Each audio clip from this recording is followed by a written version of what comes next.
Salut, c'est Marco et bienvenue pour la première vidéo sur les règles du jeu Terra Novus, jeu de cartes à collectionner. Donc, premièrement, je vais vous parler donc des cartes générateurs qui sont un petit peu donc la base de toute la mécanique de base du jeu Terra Novus. Mais ça, on l'expliquera donc dans la prochaine vidéo. Ici, je n'ai mis que 5 cartes. Il y a une 6e carte en réalité, mais elle sera donc présentée lors du 6e point, donc dans une autre vidéo. Le générateur, déjà, à quoi est-ce qu'on peut identifier que c'est un générateur? Premièrement, par les deux symboles qui se trouvent à droite et à gauche des noms. Toutes les cartes ont ce genre de symbole à droite et à gauche pour pouvoir identifier quel est le type de carte de manière extrêmement simple. Donc ici, pour les générateurs, il y a tout simplement deux petits éclairs, donc un à droite, un à gauche. Il y a le wording générateur qui se trouve au-dessus du cadre. Et il a 3 symboles qui sont uniques pour les générateurs. Le petit sac correspond aux générations de ressources qui arrivent en même temps que le générateur. Autrement dit, l'épée des braves, vous la mettez donc sur votre terrain. Bien concrètement, elle arrive avec 4 ressources sur ce générateur. Que signifie maintenant l'horloge, le deuxième symbole? Tout simplement votre génération de ressources par tour. Ici, l'épée des braves, elle génère 1 par tour. Et la pile, elle signifie tout simplement la capacité maximale que cette carte, ce générateur, peut supporter comme capacité maximale de ressources. Concrètement, vous ne pourrez jamais avoir plus de 5 ressources sur cette carte générateur. Ces 3 combinaisons, donc les éclairs, les 3 petits symboles et le wording générateur, font que c'est comme ça que l'on identifie que c'est bel et bien un générateur. Et les générateurs ne font pas exception à d'autres cartes qui ont éventuellement un effet. Elles peuvent ne pas en avoir. Ici, cette carte en a une. Point à préciser, les cartes générateurs, vous les piochez en fait depuis votre pile de 10 cartes générateurs, tout simplement une pile de générateurs. Au début de votre tour, tout simplement, vous en piochez 3. Vous décidez de laquelle est-ce que vous allez mettre sur le terrain. Et les 2 autres, vous les remettez dans votre pile de générateur et vous remélangez votre pile. Alors, où est-ce que vous positionnez ce genre de générateur? Eh bien, sur une case générateur. Donc, ici symbolisé par un petit éclair. Et elles ne peuvent être que là. Maintenant, imaginons que dans une partie, on arrive à devoir attaquer un générateur. Imaginons que vous n'avez absolument plus ces cartes ici pour pouvoir vous défendre. Eh bien, votre générateur est à portée d'attaque. Si votre adversaire attaque votre générateur, donc seulement une fois que vous n'avez plus de cartes combattantes pour pouvoir protéger votre générateur, bien votre générateur est tout simplement détruit. Il ne passe pas par la case cimetière une fois qu'il est détruit. Il sort tout simplement du jeu. Il ne revient pas dans votre pile. Il ne va pas, vous ne pouvez pas le récupérer par miracle. Il est tout simplement détruit à tout jamais jusqu'à la fin de votre partie. Donc ceci c'était pour les générateurs. Maintenant, je vais vous parler un petit peu des cartes combattantes. Comment est-ce qu'on reconnaît une carte combattante? Premièrement, aux 2 symboles, donc de part et d'autre du nom au-dessus, il y a des petites épées. Les petites épées signifient que c'est une carte combattante. Les 2 petites épées ne signifient pas à elles seules que ce sont des cartes combattantes, car une carte combattante doit avoir un coût en énergie, elle doit avoir des points de vie, une attaque, et le symbole des épées dans le nom. Donc, je vous montre donc ici, elle coûte 4 avec le symbole du petit éclair, elle a 3 points de vie avec le symbole du cœur, et le symbole des 2 épées qui se croisent, c'est tout simplement son attaque.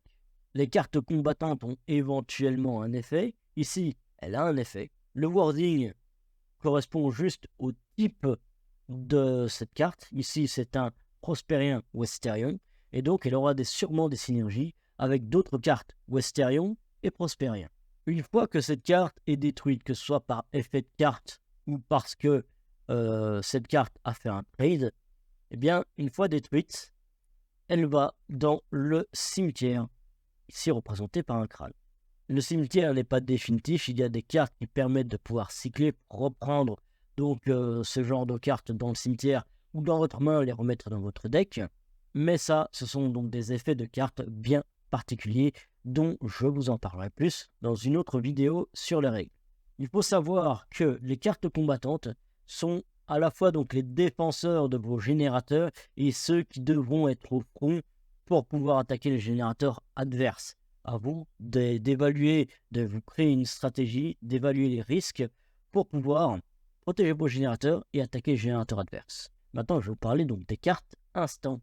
Qu'est-ce qui fait que l'on reconnaît une carte instant? Premièrement, au fait qu'il y a deux petits diamants donc à droite et à gauche du nom. Il y a un coup, il n'y a pas d'attaque, il n'y a pas de point de vie. Il y a en revanche toujours le wording instant et tout le temps un effet.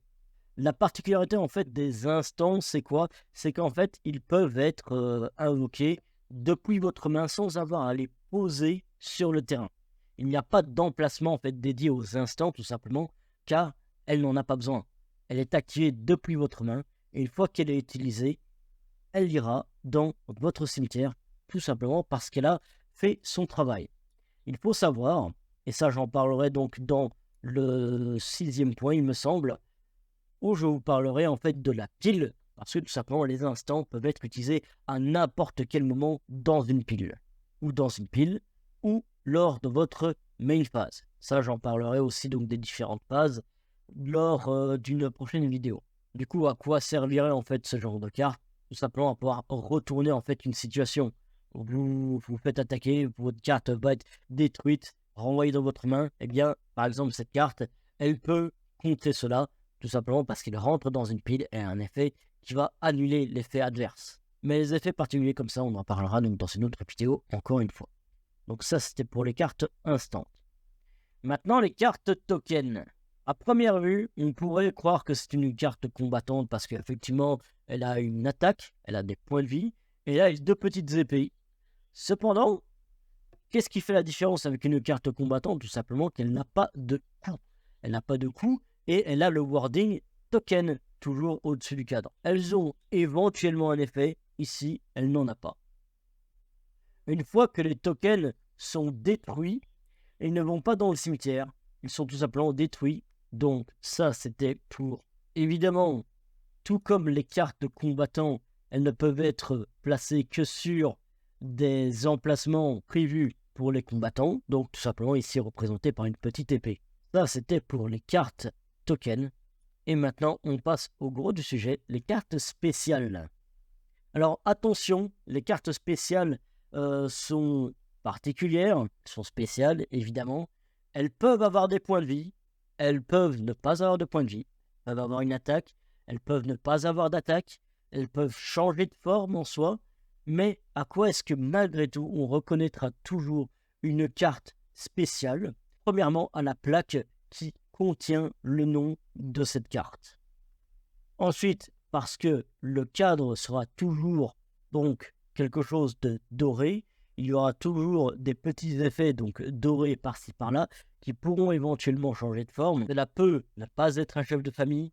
Toutes les cartes spéciales doivent être uniques dans votre deck. Vous ne pouvez avoir qu'une seule carte spéciale, quelle que soit sa mécanique, c'est différente ou non. Une chose est certaine, c'est que dans tous les cas, une carte spéciale a un coût.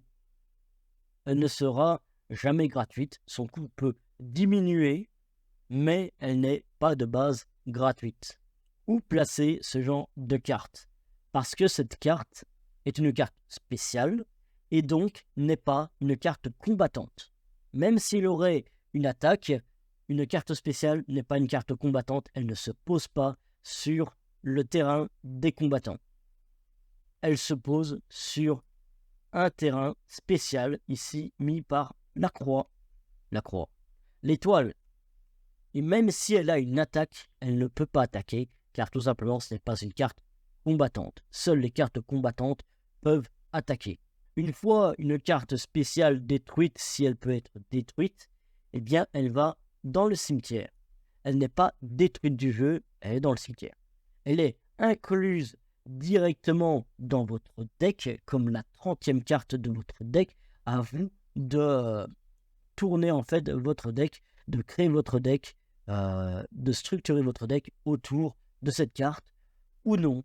C'est votre choix. Il y aura plusieurs types de mécaniques qui arriveront par le futur, qui seront très différentes, mais la mécanique changera sûrement d'une saison à une autre, d'une rotation à une autre, mais une carte spéciale aura toujours la particularité d'avoir un coup, d'avoir des dorures, d'avoir une plaque pour le nom et de se mettre toujours dans un emplacement spécial. Et donc toujours se rappeler qu'il réagit au wording spécial et non pas au wording combattant.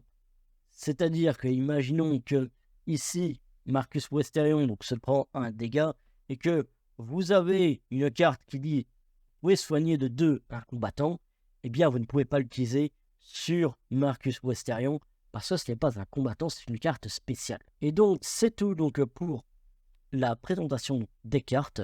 Je vous remercie d'avoir écouté jusque-là. Surtout ne faites pas d'erreur du coup quand vous jouez au jeu Terra Novus. Et on se voit donc pour les prochaines vidéos dans cette playlist. Et vous pouvez d'ores et déjà rejoindre le Discord de la communauté si ce n'est pas déjà fait.